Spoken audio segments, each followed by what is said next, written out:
Welcome to Black Life Amplified, the virtual town hall series hosted by the African American Leadership Forum. My name is Al McFarland and I'm with Inside News. Before we get started, I want to give a special thanks to our sponsors, the Minneapolis Foundation, North Point Health and Wellness, and Children's Minnesota for making this town hall possible. We also thank our community partner organizations, which include North Point and Children's Minnesota, Inside News, Gray Matter, and Minnesota Community Care. Be sure to visit the African American Leadership Forum Facebook page or YouTube channel to watch previous episodes of Black Life Amplified, and to make sure you like, comment, and subscribe to stay up to date on all future episodes. Today's episode is focused on First Independence Bank, Minnesota's Black-owned bank, and the various pathways for building wealth. Joining me today in our panel discussion, Adrienne Thornton. She's the Manager of Experience and Health Equity at Children's Minnesota. Hey, Adrienne. Marcus Owens is Executive Director of African American Leadership Forum. Adair Mosley, President and CEO, Pillsbury United Communities, and Damon Jenkins, who is the Vice President of First Independence Bank. And I want to start, though, with a discussion or a comment about COVID and vaccine hesitancy. And I want to go to Adrienne. Adrienne, in your experience, how is our community attacking the question of COVID-19? What is it going to take for us to build trust within our families, and how we can deal with hesitancy about taking the vaccine? Adrienne, what do you think? So that's a loaded question, Al, but I'm going to try my best to answer it. First, how are we dealing with it? Not as well as we could. People are hearing that COVID cases are going down, which they are not. People still believe that they don't need the vaccine. They feel like if they take their herbs and their medications, they will be fine. They've made it this far without getting COVID, so it's not going to impact them. And then there are, the several myths that surround the COVID-19 vaccine. Unfortunately, COVID cases, the number of cases are increasing. And I can tell you that at Children's Minnesota, we are definitely seeing more children now than we've seen throughout this entire pandemic coming into our hospital with COVID. They're in our patient care units struggling to breathe. They are in our intensive care units fighting for their lives. And it's very sad. It is very sad to watch because we know what to do to prevent it, but we refuse to do it. We're not wearing the mask. We're not getting the vaccines, and we're the ones that are most severely being impacted. And I'm not sure what it's going to take for people to wake up and realize that, no one's trying to harm them. We're only trying to protect them, and that the only way we're going to get out of this is if we work together. Well, speaking of the vaccine, immunocompromised people are now being asked to get a third vaccine dose. Who should participate in a third dose? Those are people with specific diagnoses, and I won't list them off here just because there are several. It depends on, it's not just any diagnosis. There are specific diagnoses of patients who who have a low immune system or a weakened immune system. And so, for instance, some people, not all, some people with certain types of cancers on that list. There are a lot of people who have a primary immune deficiency disorder. And what it means is, even with the vaccine, their immune systems still are not strong enough to fight off the virus. And so, for instance, my son, who is 28, he is a special needs person and he has a multitude of health disorders. He has kidney disease, he has heart disease, he's had multiple surgeries on his kidneys and his heart and his legs. And he also, on top of that, has an immune deficiency. And so he gets the flu shot every year. And every year he gets the flu. And that is because even with the flu shot, his immune system is not strong enough to completely fight it off. Why do we still get the flu vaccine? Because he doesn't end up in the hospital with a really bad pneumonia as a result of flu. And that is because of the vaccine. He did have COVID pneumonia and then a resulting bacterial pneumonia last year. It was the scariest time of my life and it was very stressful. I don't wish that on anyone. And thank the Lord he made it through, but he is home now because I had to limit his community outings because so many people are not vaccinated and so many people do not care about anyone around them. And so those are the people that need that third dose just to kind of boost their immune system a little bit more because even with the first two doses, their immune systems, for whatever reason, aren't as strong as other people's immune systems. What about people who've only had one shot, one dose from J&J, for example? Where do they stand at the moment? J&J just released some new data with recommendations. The difference between the Pfizer, Moderna, and the Johnson & Johnson vaccine, the biggest difference is that a lot of the trials for the Johnson & Johnson vaccine occurred when the Delta variant started to circulate. And so that may be why it's a little bit more effective against the Delta variant, but also why you would only need 2 shots instead of 3, because the efficacy was already there. And so this extra booster dose for people with compromised immune systems would apply there as well, but only for the second dose. They would not need a third dose right now. Of course, as we continue to look at the data and the science, that may change. But for right now, they are looking at recommending that second dose for those immune compromised people. Adrienne, if you've had the shots, should you still get tested? If you haven't had the shot, how often should you be tested? What's the test regimen we should be thinking about?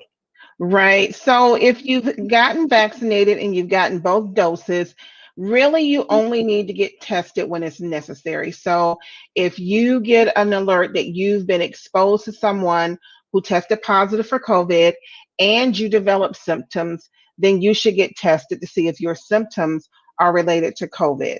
If you have not been vaccinated, there is no regimen. You can test yourself once a week, twice a week. But the thing about the COVID-19 test is that result is only good for that day. Hmm. We see it all the time where people test negative today and they test negative tomorrow. But we're not going to test people every day. So, how often you get tested when you're not vaccinated, for sure. If you're symptomatic with any type of symptoms, you should be getting tested because we don't want that to spread to others. Other than that, for unvaccinated people, there is no definitive regimen. Of course, if you are, working somewhere and your employer requires you to get it once a week, follow their guidelines. But outside of that, there are no fast and hard rules about how often you should get tested if you're unvaccinated. What's the impact of COVID-19 on the young in our community? And I put that in 2 categories. The young, like your son's age, 20s, 30s. I call that young these days. Mhm. But the young that now that school is back in, high school, Right. college age, and then finally the young, the babies, the preschoolers and grade school kids. How is COVID impacting their lives? Yeah, so what we're seeing is a flip-flop of the data. So If people remember, initially we were seeing that there were more COVID cases in the elderly. So if you looked at a graph on the one side where the elderly were, it was really high. And then in our young people, it was really low. Mhm. And now that the elderly has been vaccinated for the most part, I think 80 to 90% of elderly people over the age of 60 are vaccinated, we're seeing those graphs flip flop. So most of our cases are actually in our young adults, and so that's 18 to 30. And of course, with colleges reopening, we're seeing a lot of cases there, and that's because the kids are getting together, they're partying, they're hanging out, they're not wearing their masks. Several of them are not vaccinated, and so it just spreads like wildfire. You know, it's like lighting a match to some leaves, and it just takes off. Now that school is back in session for our primary grades, we're starting to see an increase in those cases as well. And so if you look at the graph, it's really kind of, you know, a little here, and then it really goes up high for our younger people, and then it goes back down low. So it looks like a hill. And that is going to continue to get worse. We've seen it in Mississippi, you know, the first couple of weeks of school, thousands of kids had COVID, thousands of educators, and one child actually died, an 8-year-old little girl, you know, because she got COVID from going to school. And so we're going to continue to see more of that. We're seeing it in our eastern states where the hospitals are full. They don't have enough ICU beds for adults or children. And so we're just seeing everything spread, get worse. We're going back to where we were before the shutdown. And we don't need the shutdown. We learned that if we wear our masks, do our hand hygiene, and social distance, we can put a halt to this. If we get vaccinated, that takes us even further. So we know what to do. We just need to do it. Two final questions, Adrienne, then we'll move Mhm. on. How does COVID impact the life expectancy of members of our community? And here's a very important question, practical question. Does refusing to get vaccinated impact life insurance? Right. So let me be clear.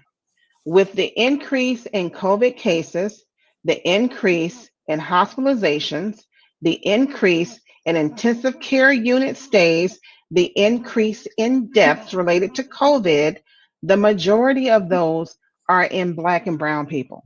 Okay.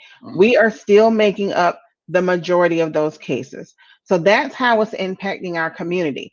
It has gone down for other communities that have higher vaccination rates, but it continues to go high in our communities. That is how it's impacting our communities. We're losing grandparents, we're losing parents. I'm sure several people saw the story about the two Black parents with the 7 children. They were on their way planning for a trip to Florida. Before they could get to Florida, they got sick and ended up in the hospital, and they both died. And now their 7 children have no parents left, you know, and they were thinking about getting vaccinated. They decided before the trip to get vaccinated, but thought, we'll wait till we get home to get vaccinated. Had they done it before the trip, they'd still be living, and their 7 children would have their parents. So that's how it's impacting our community. In terms of life insurance, there is, I've seen those Twitter feeds and the social media posts, and they're all wrong. Um, the COVID-19 vaccine has nothing to do with life insurance. Okay. And it is not experimental. It is an emergency approved vaccine. There was nothing skipped. None of the science was skipped. None of the steps in the process were skipped. What changed was that the United States and other countries with a lot of resources threw everything they had into development of this vaccine that we've been studying for decades. We've been studying this technology for decades since SARS was first introduced about 10, 12 years ago. And so the problem was we didn't have the money to push the production. We have the money. The government said, whatever it takes, get it done as quick as you can. And so literally we just open up the bank vault and let the scientists go in, get the money, and do what they needed to do. So there were no shortcuts. It's just that we provided the resources to get it done. Listen, this has been a wonderful beginning for this program. Great information, great background, and thank you so much. Let me say that there's a COVID grant that's available. The state of Minnesota has allocated $70 million in state funds for small businesses who have experienced financial hardship due to COVID-19, with special targeted funds for businesses owned by women, BIPOC, and veterans, and for micro enterprises, those with 6 employees or fewer. The application for these grants will be open from September 20th, a couple of days ago, through September 29th. The amount awarded is between $10,000 and $25,000. If you are a candidate, visit the Minnesota Employment and Economic Development website for more information. So that's important to know. And Adrian, thank you for your time. Let me bring Damon Jenkins up to the screen. Damon, this is kind of a cool segue because we talked about vaccine hesitation. Some would say that discussing life insurance and even discussing banking and money in a serious way are also taboo within the Black community. So how do you address, as a banker, any hesitancy among our people to understand finance, understand commerce, understand business, and to know and rely on institutions like First Independence Bank? And good afternoon, good to see you. Thanks, Al. Good afternoon or morning, and good to see you too. I think, first we have to bring the conversation back to the dinner table. Banking is a part of our lives, and it takes having fundamental disciplines and behaviors to be successful in it. So I think it starts there. And then I also think it starts with wellness, bringing back the partnership, or really deepening the relationship so you can show folks really that banking is advantageous, and also help folks grow in that space. I think about, the opportunity just for African Americans to have a banking relationship. If you just start there, as we get access to money, having a banking relationship really prevents you from paying a lot of fees and costs to just simply move your money and have access to your money. So I think the wellness piece, as you starting to partner and build those relationships, people will start to feel better. People will start to feel comfortable, and they'll really start to trust not just the banking system, but their banker as the person that's cultivating and leading that relationship. Let's talk about First Independence Bank. We've done several stories on the recent announcement that you're bringing a new financial institution to the marketplace, the first Black-owned and Black-operated bank, full-service bank for our community. Kudos to you and to your team, your leaders out of Detroit, and kudos to the partnerships you form with other banking leaders in Minnesota to bring First Independence into a marketplace reality. But let me have you give people background on First Independence. It's a wonderful story, a wonderful organization, and how is it that it's coming to Minnesota right now? Thanks, man. And you are right. It is a wonderful story, and I'm just elated to be a part of it. First Independence Bank has been around for 51 years. It was established in 1970, shortly after the Detroit riot. And I would encourage everyone to go back and watch the movie Detroit and really, get an idea of the nature of what took place there. And so First Independence was established actually by some African American business owners and community members that said, how can we, as a result of this social unrest and things are going on, how can we really work and drive equity in communities of people of color? So since then, over the last 51 years, it's had a proven track record and really partnering with underbanked, underserved communities and really powering the potential, offering partnerships, wellness, and connecting resources to really power the potential of the marginalized people. And so as you think about what just took place with the killing of George Floyd and the result of that, right, the situations are parallel. So it makes sense in my opinion, that First Independence be a part of this story. And so what's unique about this, because, I often get asked, what's different, right? What's really different about this? Well, I'll tell you what the difference is. You have 5 large retail banks, and I had the privilege of working for 2 of them that came together after the killing of George Floyd and said, what can we get accomplished together? that we could not get accomplished individually, specifically around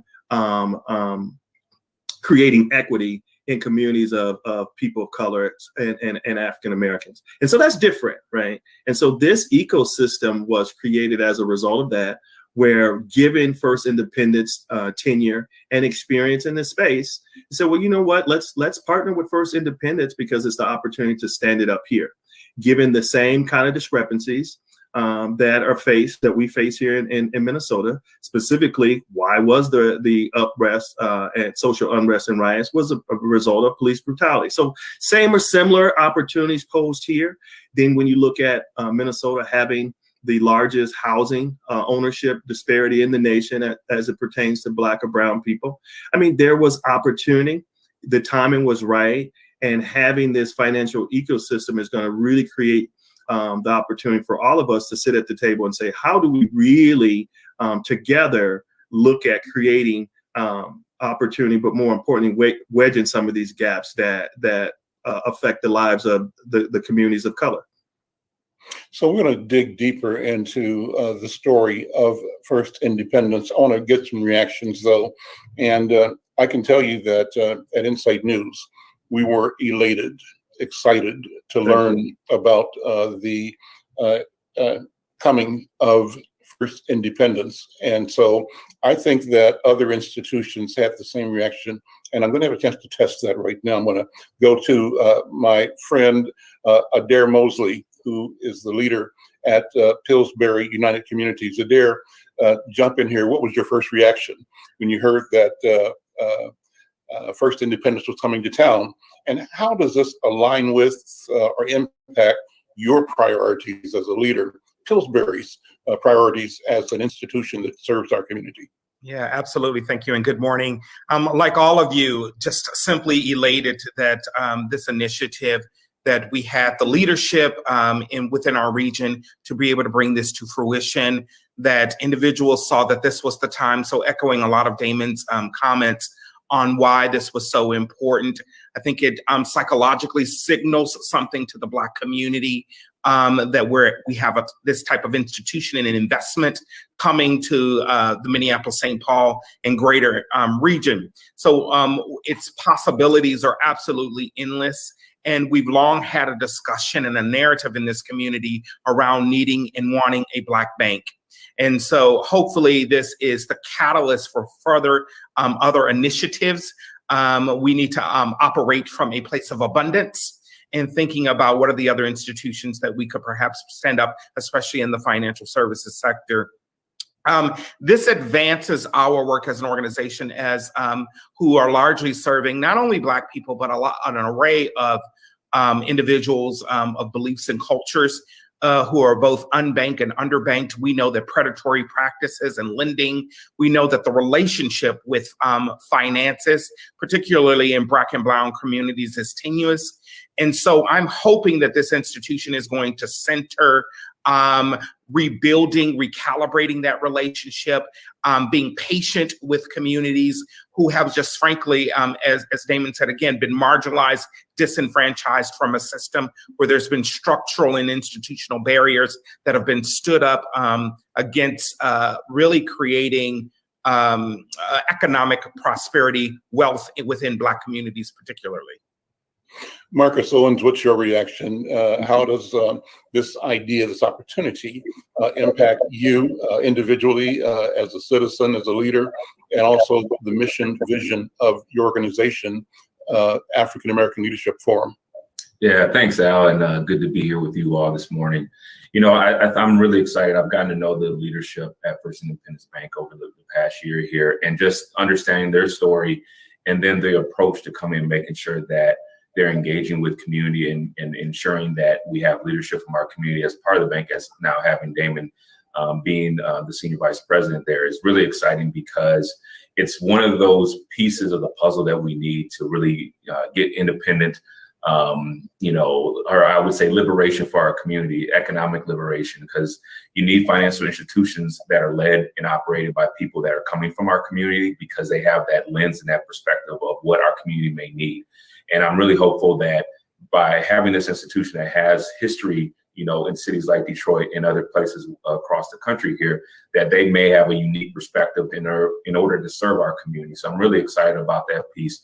And ultimately, as the leader of the African American Leadership Forum and the work that we're doing to really build the ecosystem of financial institutions and those that are advocating, such as Adair and the team at Pillsbury United, you can start to see the many parts and pieces that are really going to help our community get to the next level.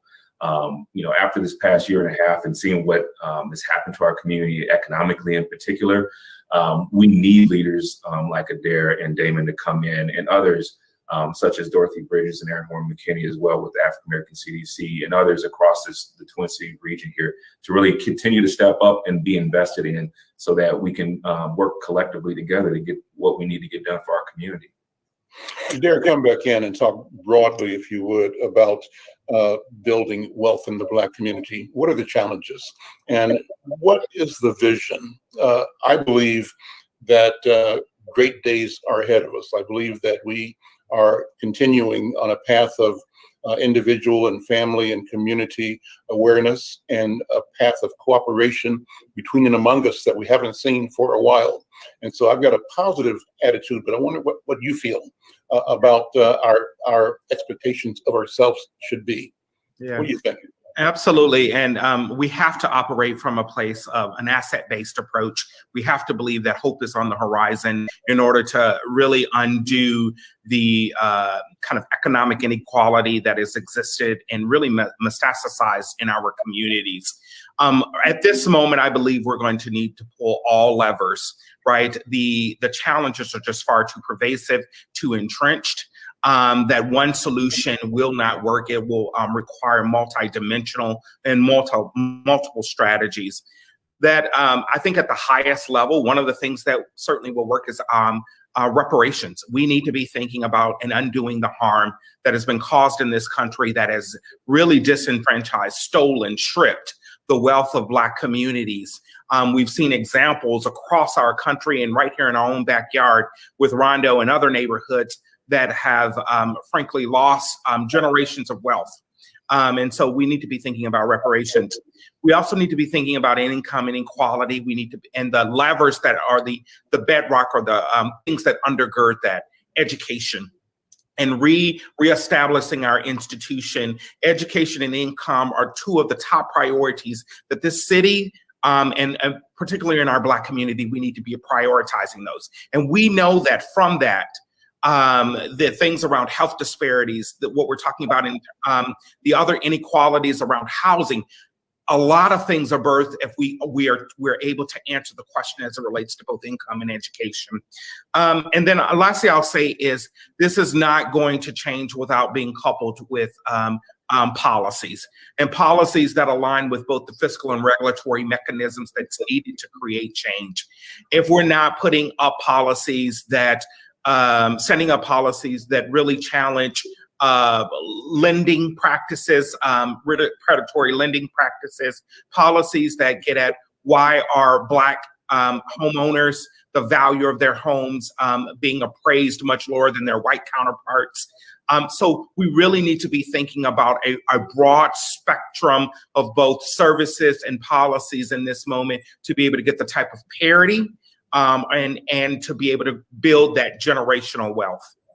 Part of the deal, obviously, is brick and mortar, and you've got phenomenal achievement in that space. So referring to the North Market project, yeah. You've created a food resource in what might have been called a food desert for North Minneapolis, and created it as a business that both employs and serves our community. And that reminds me of what Damon is going to be doing with this brick and mortar resource in finance and banking that First Independence represents. But how is North Market doing, and how do we ensure that our communities fully support and fully benefit from the resource that you've created in North Minneapolis? Yeah. Thank you. As anybody on this call and listening know, that grocery is hard. Never thought I would be in the grocery business, but doing quite well. And I believe the benefit to the community is what's getting stood up around it. when I look at Houston White's development and his ability to be able to think about Camden Town. And it's because institutions like a grocery store and a library are anchored in the Camden community. As I think about the 44th Avenue corridor redevelopment, and North Market is particularly supported. The thing that I hear the most from customers is its sense of pride that's been restored, the sense of dignity that's been restored in a community that should have the basic necessities like a grocery store. And because of that, it's thriving. From both an economic standpoint and then also what it psychologically and physically does to the development of a community. I'm anxious to partner with an institution like First Independence as we've launched our Community Development Corporation, First Justice Built Communities. We've largely been thinking about land acquisition. We've acquired a property on West Broadway. We're in process of acquiring another property. And where the relationship with this bank will come in, because we want to be able to support Black entrepreneurs. We want to get businesses along our commercial corridor, and they will need a financial institution that they're in relationship with. And because we know one of the gaps to building that generational or that Black wealth is access to capital.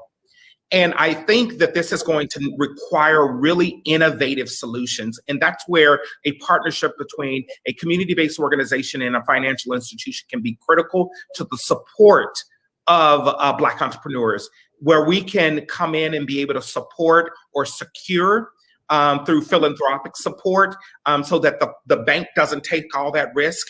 To be able to support these types of entrepreneurs. So I'm hoping, and from what I've heard from both Damon and the leadership at First Independence, that this type of creativity and us all coming together to make sure that our communities thrive is exactly what they're intending to do. Adrian, let me pivot back to you for a second. You know, health is a big business. I grew up with a grandma that would say, boy, mind your business. And she'd say that more than a double entendre, but in a way that was rich with meaning at multiple levels.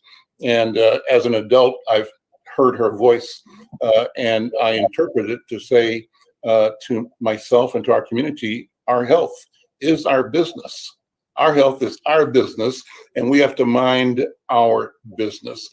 And it means to me that we have to look at what we've been presented as disparities, and we're being told that these conditions are normal and intractable and we have to just suck it up and live with it. I don't believe that's true. I believe that the challenges that we have in front of us really are opportunities, and what's required is a mindset, an attitude, a mind made up to create a future that works for us, a future in which we win. And so I come back to you and health, because again, the data show that we are a collection of a lot of bad things, but in that is also opportunity to fix, and the fixing is a economic engine for our community. What do you think? What is the relationship between financial health and health in our community? Well, you know, Al, I always tell people health is wealth. You know, the healthier you are, the wealthier you are.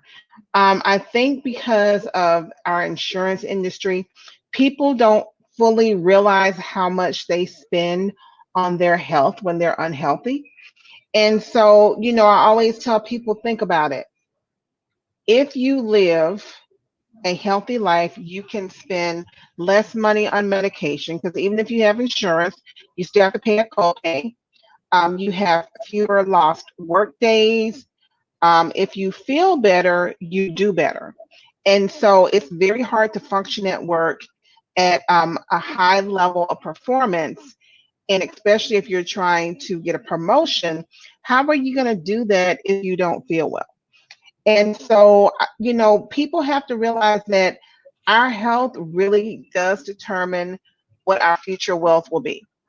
You know, the longer you can live and work and retire and enjoy vacation, and even like things like vacation, if we don't vacation and support each other, then our businesses go under. So it's kind of like the circle of life, like Lion King. I'm a Disney fan, so you know, I always go back to Disney movies, but it is the circle of life. You know, we support each other more than anybody else does.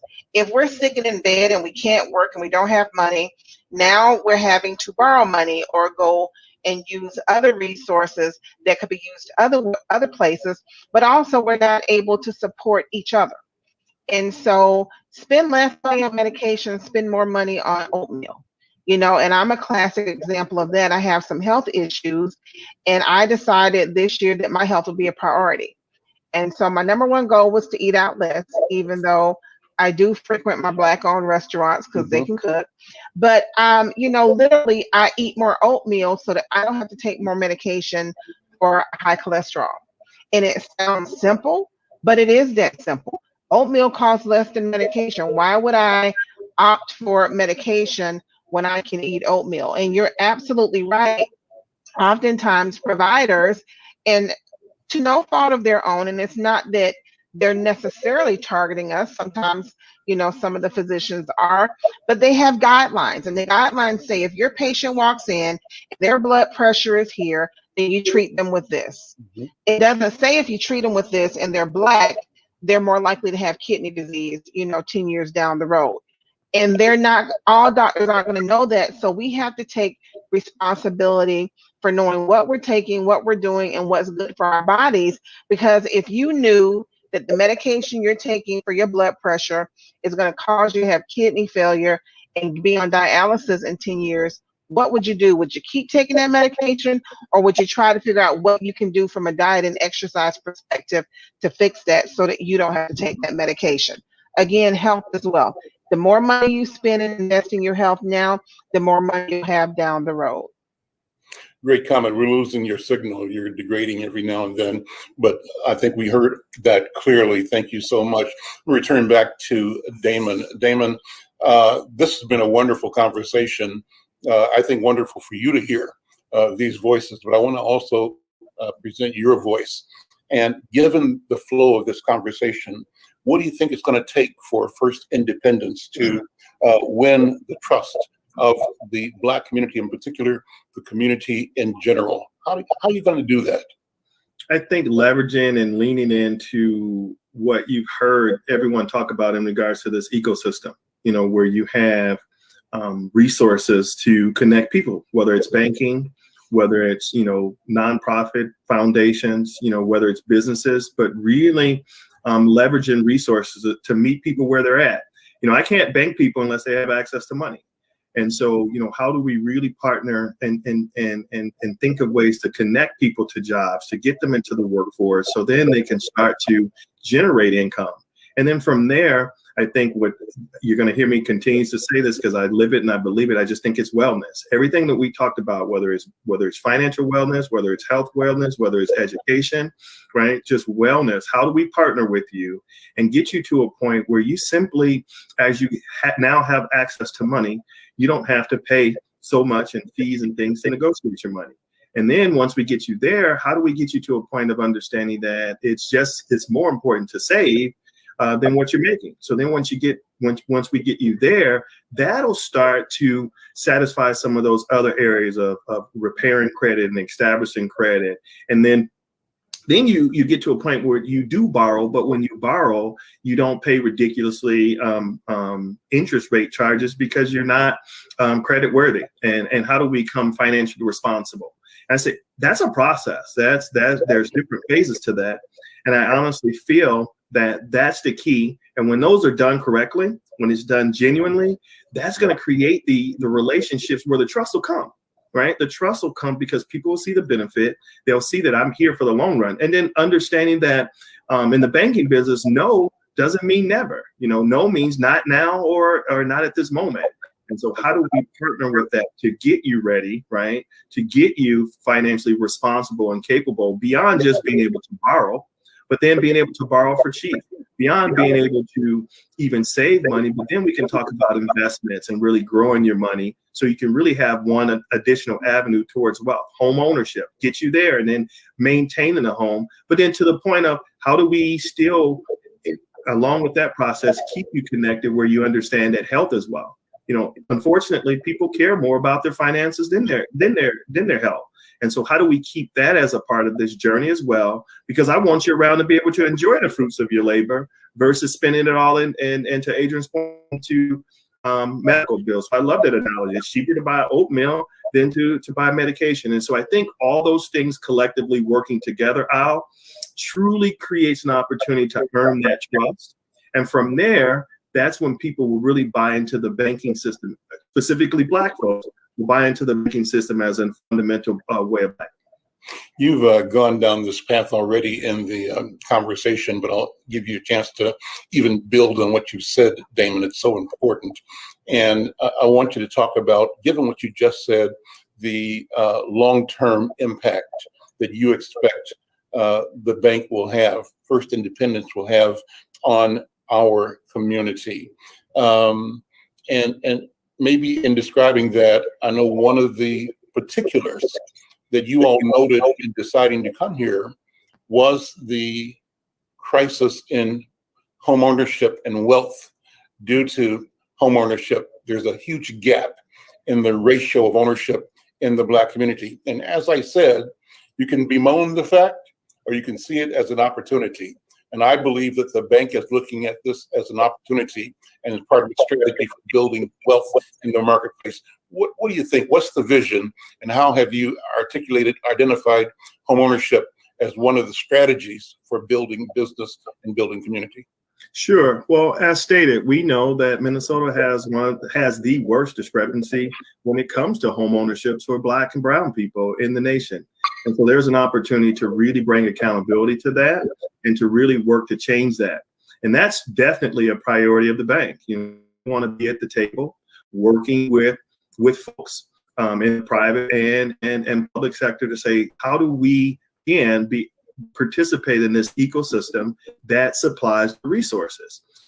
Banks, at the end of the day, want to be a lifeline. And as I use the words of Chairman Kelly, my boss, banks are the oxygen that gives life to a capitalist society. So we definitely want to do our part, but let's be honest. Again, if you don't have access to funds, if you're not credit worthy, it's going to be hard for you to take advantage of getting approved for a loan, right? Especially to start that dream of owning a home and building generational wealth. So I think it's a process there, but we know that if you own a home, that gives you connectivity and puts you on the path to start to for that to be an asset, to start to help you think about passing that asset down from generations to generations. So it's definitely one of the priorities that we're ready to tackle. Won't have all the answers. We're not coming with the silver bullet.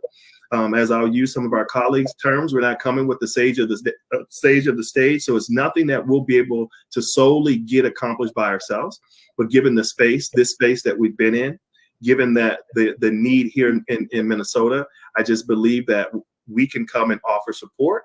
There will be resources and things that we will have to partner while partnering with other folks here to say, how can we make and bring this as a reality, empower the potential of the people that are ready, the people that that are not ready, and then the people who don't know that they could be ready just based on what we've talked about is the lack of trust in financial institutions. So I think it's a core thing. You'll see that'll be one of the fundamental things that we'll lean into. And in some cases where the opportunity is, we want to go first and really wedge in those gaps. Marcus, jump in if you would. ALF has what's described as a Black-centered design strategy to building Black economic development. What does that mean, and how does the presence and the possibility of partnership with Damon and the people at First Independence, how does that presence support the vision and the work of ALF? Yes. So Black-centered design really is a focus on centering our community's needs and our experiences to ensure that the solutions that are being made really put us first, right? And so it's a process, it's a generation of empathizing of where we're at today and where we want to go tomorrow. And through that process, it's going to require solution builders to be invested in a different way, invested in both, new capital, whether that's, money coming from the government. There's a huge opportunity right now. And I happen to be on the Governor's Council for Equitable Economy. And there's $1.15 billion with a B that's going to be allocated across the state And so ensuring that those processes, when those dollars are being allocated, they are touching our community and those that are building solutions. Whether they're building banks or building justice-built communities such as Pillsbury United, we want to ensure that our solution builders are being invested in. Also increasing collaboration opportunities. So just being on this conversation today creates a space for us to start to collaborate in a more real way. And when that collaboration starts to happen, our community is centered, right? Also, building capacity is about Black-centered design. So ensuring that the institutions are fortified and they have the necessary human resources as well as capital resources to build up their processes and then their impact in our community. And then lastly, it's that Black-centered design is around advocating and amplifying what is doing really well in our community, ensuring that those leaders that are providing the resources and the connections in our community are being heard, and our community is being more aware of it.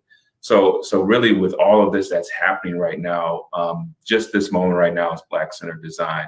It's something that lives, and it should live through our DNA as solution builders, as advocates, and as leaders in our community.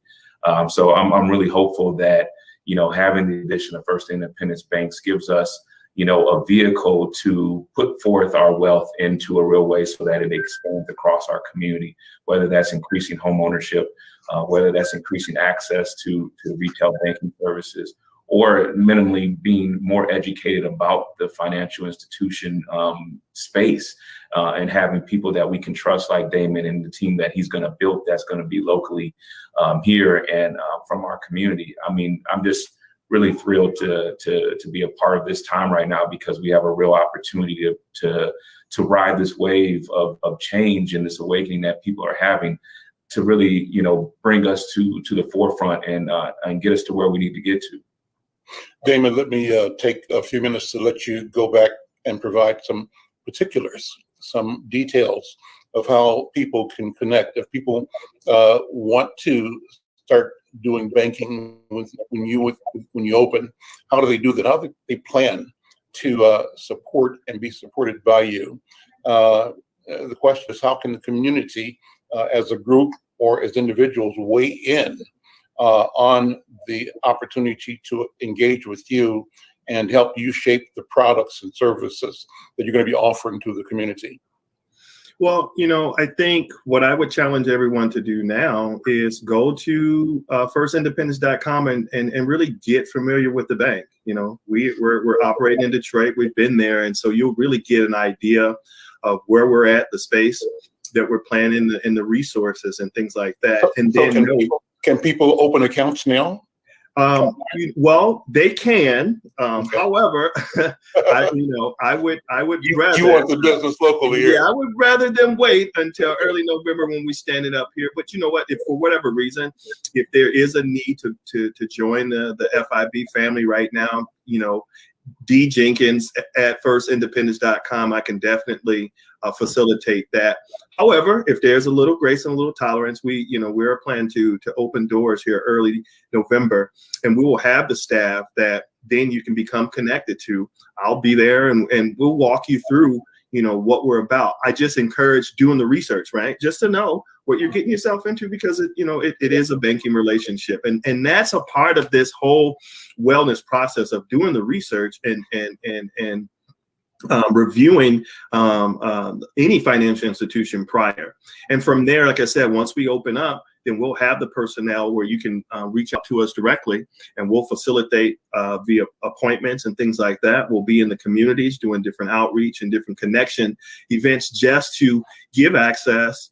But ultimately, then from there, we're going to be tapped into Wells Fargo, US Bank, and Huntington TCF's ATM system. So as far as access, folks will have access to their funds. But come early November, we'll have our first brick and mortar. We're shooting to have that ready to go on University Avenue in Southeast, and that'll be the hub where folks will be able to come and join the family and start that true relationship that they're looking for and expecting from a bank. Give the address of the inaugural footprint that you're creating in the marketplace. Yeah, so the first location will be at 3430 University Southeast, Minneapolis. To give you some landmarks, it's the old the old Wells Fargo building, right across the street from the KSTP news station, right before Highway 280. If you're traveling east on University, and so that will be our first location that we are looking to stand up early November, like stated, and then our second location that we're looking to stand up will be located at Lake Street and Hiawatha Avenue in South Minneapolis, and we're hopeful that we open the doors there early June of next year. How many people are you going to hire? How many people will be working for you over on University Avenue? That's an ever evolving number, and I'll give you an idea because when we first started, we kind of had an idea, and we just really want to be prepared for to take the demand of and service customers. So I think we'll probably initially hire about 15 people, and then we'll really assess it as we get into opening up the second location. Let me take a minute, Damon. You shared this with me before. I've written about it, and I'm continuing to write stories, but you've got a marvelous personal story. And I'd be remiss if I didn't have you take time to share your personal story, at least parts of it that you're comfortable sharing. And what strikes me is that you, though you're born, I think, in Kansas City, are really vested in this community. You've been here for a bit, and you know the neighborhood, you know South Minneapolis, you know our community, and you know the institution. So take a minute to talk about why you have the passion you have for your profession and for the community. Sure. Well, my mom moved us here from Kansas City, and just to put it in perspective, I have 6 older siblings. So my mom raised 5 boys and 2 girls by herself, and moving to Minnesota was seeking additional opportunities. And so, as I spent 32 years here growing up in South Minneapolis, and to be quite honest, I'm a product of why this work is important. There was resources, there was culture and capacity. It was your local nonprofits, along with connecting me with mentors and sponsors that really gave me the opportunity to power my own potential, but also the assistance of other resources. And so my mom, we moved to the Phillips neighborhood in the late 1988 to be exact. And my mom used Acorn, one of the nonprofits, to build her credit and get her to a point where she could credit qualify, and she purchased her first home in South Minneapolis, close to where George Floyd Memorial is, 30 years ago. And so been in that neighborhood, grown up through there. I went to Minneapolis schools, was a product of the public school system. So I went to Anderson Elementary School, I went to Sanford Middle School, I went to Minneapolis South, and I graduated from the University of Minnesota. And, I will add this, I also, my wife has been a public school teacher for 18 years, and her family has been natives of North Minneapolis for 52 years. And so when I think about the lived experiences of some of the things and issues that we still are facing now, they're real. The things that I'm offering up as a leader of a financial institution are part of my life. I'm still having conversations with my own family members in regards to just the conversations we're having today about health, about it's not what you make, is what you do with it. So this is a part of my DNA. This opportunity directly affects and aligns with my why, because this is bigger than me. I was fortunate enough to be blessed, and through my experiences with working with U.S. Bank and Wells Fargo, to be quite honest, I could have walked away from this and said, I'm good. But as I stated to you during our conversation we had, you have to be careful what you pray for. So after the pandemic and the killing of George Floyd, I prayed for God to put me in a place where I could have opportunities and resources on a larger scale to really serve our communities, because that's where I see, as a result of me growing up, that's needed. People need resources. We need to connect people, empower the potential. And then all these discrepancies that we've talked about was leading up and led up to the killings of not just George Floyd, but beyond that. So I've been a part of that. I see that. I'm still a part of that. And I just felt like this was my opportunity to really serve in a way where we're really working to create equity in the spaces, and watching my mom grow up as a single parent, having to leverage resources and programs and to really put herself in a position to make things happen for us. I just decided that, you know what, I'm going to be a person that truly, as I'm able, do something to get at some of these root causes of some of the that led to some of the George Floyd killings and some of the other crimes that are taking place in our community. So that's a little bit about me. I'm here to serve. You know, this is not the flavor of the day, and I honestly feel like Minneapolis, but overall Minnesota is now fertile ground for seeds to be planted to bring us closer to equity. It took 400 some years for us to for some of these things to be built. And so it's not going to happen overnight. But I think leaders like myself and folks that are on the phone, we have to obligate ourselves to be a part of something that's bigger than us in the effort of creating equity in every community beyond the Black and brown community. Right. I grew up around natives and indigenous. So that's another community that has been marginalized and have disadvantages. So as we go into this space, yeah, we're a Black owned and Black operated bank, but we're not a Black only bank. And so we're going to be looking at how do we really serve all communities, empower the potential of others. So it's a part of me, it's in my heart. And as a result of that, you know what, I'm on this path and I foresee myself being here for a long haul. That's a wonderful line, Black owned, but not Black only. And I think that really characterizes the spirit of our community. Our community, I think, is defined by its capacity, its willingness to embrace human beings, humanity, and to reflect the best that human beings have to offer, and to hopefully encourage ourselves to do the same. I want to thank all of the panelists here. I'm going to take 30 seconds, Marcus and Adrian and Adair, to have you give us a parting word about sustainability. How can you challenge us to be focused on sustaining Black wealth in our community? Start with you, Adrian. Go get your doggone vaccine. Rigo. If you are sick and in the hospital, you can't work.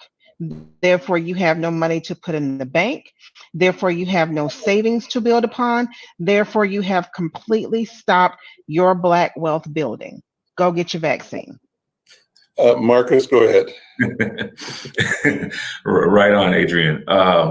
You know, it's going to take us all. We all need to be in together. And in order to sustain wealth and create wealth, we have to have places where we can circulate wealth. When you circulate wealth, you create opportunities for more people to generate wealth. So having institutions such as banks, businesses, homes, other places where we can put our money and keep our money is going to allow us to be more sustainable as a community. So when we think about where our money is today, it's like Damon said, it's not how much money we make, but how much we put into ourselves, into our community. So I just hope that we all think about this collectively and bring our best selves at this moment. Super. Adair, you got the microphone. Okay. Well, you know, here's what I believe is that we know we've been here before and we've seen it in various communities. We know that the central neighborhood of Minneapolis was a lot of Black homeowners who had economic prosperity. We know we saw small Black businesses in our community, so I believe we can get there again. And the foundation of that is going to be relationship with the institutions, frankly. Relationship is the currency, and the more we can bridge relationship, restore trust. And I believe First Independence is espousing that as part of its values, that is what's going to be able to sustain in educating our community on its relationship with finances will be the thing that sustains us into the future. I want to thank each of the panelists for your time and your commitment to our community. And we want to encourage community members to continue to get tested for COVID-19, especially if you've been out assembling in large crowds. We want to affirm to our Black community that your health matters and your narrative matters, and that we're committed to uplifting both through this program. You've been watching Black Life Amplified, the virtual town hall series brought to you by the African American Leadership Forum, North Point, Insight News, Gray Matter, Minnesota Spokesman Recorder, and Minnesota Community Care. My name is Al McFarland, and I'm encouraging you to activate and lead in whatever way aligns with your interests, passions, skill set, and capacity. Give grace and loving accountability where needed.